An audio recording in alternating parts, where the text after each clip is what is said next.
Let's talk about this and more and get critical analysis with retired Colonel Jack Jacobs. Colonel Jacobs, it's great to have you on, although I feel like when I have you on or when we talk to you, it's because there's something that's very tense in the world. Do you think it is possible that the United States will go to some form of a physical war with Venezuela? It's unlikely. It's difficult to envision how we would do that. I mean, we've tried that in other countries down through the ages and have never been satisfied with the results. We're there in Vietnam, or did it in Iraq, Afghanistan, and none of that stuff turned out very well.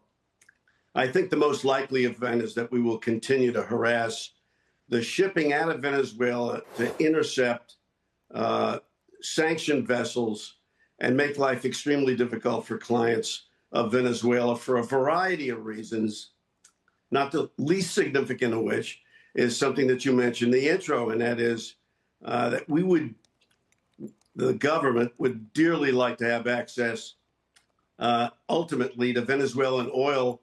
And Venezuela, as we know, has, if not the most, certainly among the biggest oil reserves in the world. So that's one of the principal reasons we're going after it. And a lot of the other stuff that we see is theater and ancillary to the true objective, Brian. Well, to your point, I mean, we have these odds on Kalshi now that we can track. Colonel Jacobs, it's Kelly here, and it says, what do you think the odds are that, Maduro's out by February? And it's only around 20% right now. 20% before Feb, maybe they rise to 50-50 by May. The fact that we're even betting on this, I mean, people understand that something is stirring, right? So where would you direct our attention to next? Well, one of the things to keep in mind about all this is the old adage about the dog. Once the dog's chasing after the car, when it gets the car, what does it do with it? Unless there's some kind of plan for governing Venezuela after Maduro leaves, to the extent that he does leave, all this doesn't make a great deal of sense. We have to keep in mind also that one of the things we're attempting to do is influence others other than Venezuela here. I mean, the large majority of Venezuela's oil, as you said, a lot of it goes to Cuba. Exactly. Some of it goes to China.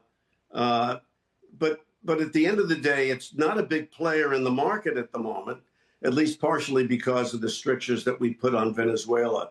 But do you think, in other words, that this is about Venezuela specifically? Is it also about Cuba? Is there a plan right now for what happens if that country is pushed to a brink? Because, I'm just looking at the front page of the Wall Street Journal today talking about it. You mentioned China. Obviously, that's a leverage point as well.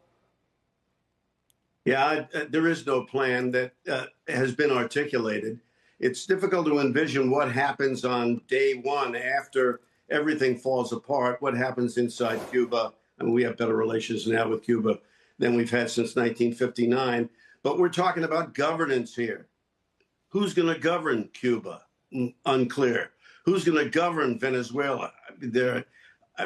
We know about Maria Machado, but at the end of the day, does she really have the structure behind her to actually govern Venezuela at a time after which Venezuela is actually going to go to pieces? There'll be difficulty in the streets. Right. So what's happening here, a lot of it, like I said, is theater. A lot of it has to do with demonstrating that the United States has a great deal of influence in this hemisphere, and also to make life extremely difficult for those who are beneficiaries of Venezuelan oil, Kelly. Yeah.